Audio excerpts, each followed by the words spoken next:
That's Mike news at 9। मध्य पूर्व में ईरान और इजराइल अमेरिका के बीच युद्ध अपने 32वें दिन भी जारी है। पिछले 24 घंटों में ईरान ने दुबई बंदरगाह पर एक पूर्ण लोडेड कुवैती तेल टैंकर अल सलमी पर हमला किया, जिसमें आग लग गई। हालांकि कोई हताहत नहीं हुआ और आग पर काबू पा लिया गया, लेकिन तेल रिसाव का खतरा बना हुआ है। ईरान ने स्टेट ऑफ हॉर्मुज को आंशिक रूप से बंद कर रखा है, जिससे वैश्विक ऊर्जा आपूर्ति प्रभावित हो रही है। जवाब में अमेरिका और इजराइल ने ईरान के इस्फहान शहर में बड़े हमले किए, जहां परमाणु और सैन्य ठिकानों पर विस्फोट हुए और तेहरान में बिजली कटौती हुई। लेबनान में इजरायली सैनिकों के साथ लड़ाई में 4 इजरायली सैनिक मारे गए, जबकि दक्षिणी लेबनान में 3 यूएन शांति सैनिक भी मारे गए हैं। ईरान ने खाड़ी क्षेत्र में अमेरिकी ठिकानों पर ड्रोन हमलों का दावा किया, जिसमें सऊदी अरब, बहरीन और कुवैत में इंटरसेप्ट हुए। अमेरिकी राष्ट्रपति डोनाल्ड ट्रंप ने चेतावनी दी है कि अगर कोई समझौता नहीं हुआ तो ईरान की ऊर्जा सुविधाओं को नष्ट कर दिया जाएगा। हालांकि उन्होंने कूटनीति का रास्ता भी खुला रखा है। इधर तिब्बती धर्मगुरु दलाई लामा ने विश्व में चल रहे संघर्षों को समाप्त करने की अपील की है। उन्होंने अपने आधिकारिक एक्स हैंडल पर लिखा कि हम ईसाई धर्म, बौद्ध धर्म और इस्लाम धर्म, यहूदी धर्म या दुनिया की किसी भी महान आध्यात्मिक परंपरा को देखें तो संदेश हमेशा एक जैसा है: प्यार, करुणा, सहनशीलता और आत्म अनुशासन। इतिहास ने बार बार दिखाया है कि हिंसा केवल और हिंसा को जन्म देती है और कभी भी स्थायी शांति की नींव नहीं बन सकती।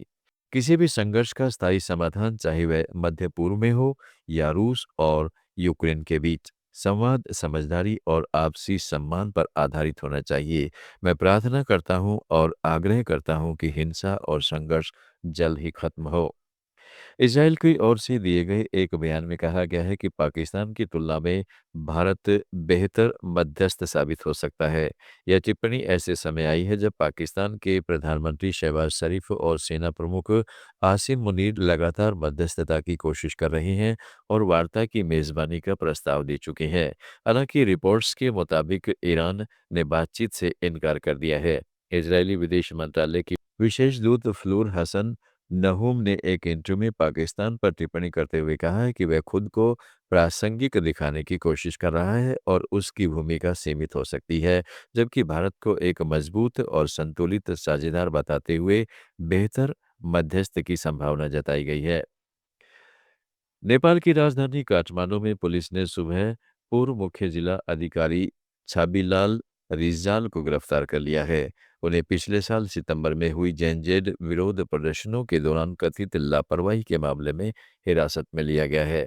पुलिस टीम ने बानेश्वर स्थित उनके घर से उन्हें उठाया। इस मामले में प्रदर्शनकारियों की मौत से जुड़ी लापरवाही का आरोप है, जिसकी जांच रिपोर्ट के आधार पर कार्रवाई हो रही है। रिजाल पर राष्ट्रीय दंड संहिता के तहत मुकदमा चल सकता है, जिसमें अधिकतम 3 साल की सजा और 30,000 रुपये तक जुर्माना हो सकता है। यह गिरफ्तारी पूर्व प्रधानमंत्री केपी शर्मा ओली और पूर्व गृह मंत्री रमेश लेखक की गिरफ्तारी के कुछ दिन बाद हुई है। बांग्लादेश के विदेश मंत्री खलीलुर रहमान अगले हफ्ते भारत की यात्रा पर आएंगे। यह नई सरकार के सत्ता में आने के बाद बांग्लादेश की ओर से पहली उच्च स्तरीय यात्रा हो गई।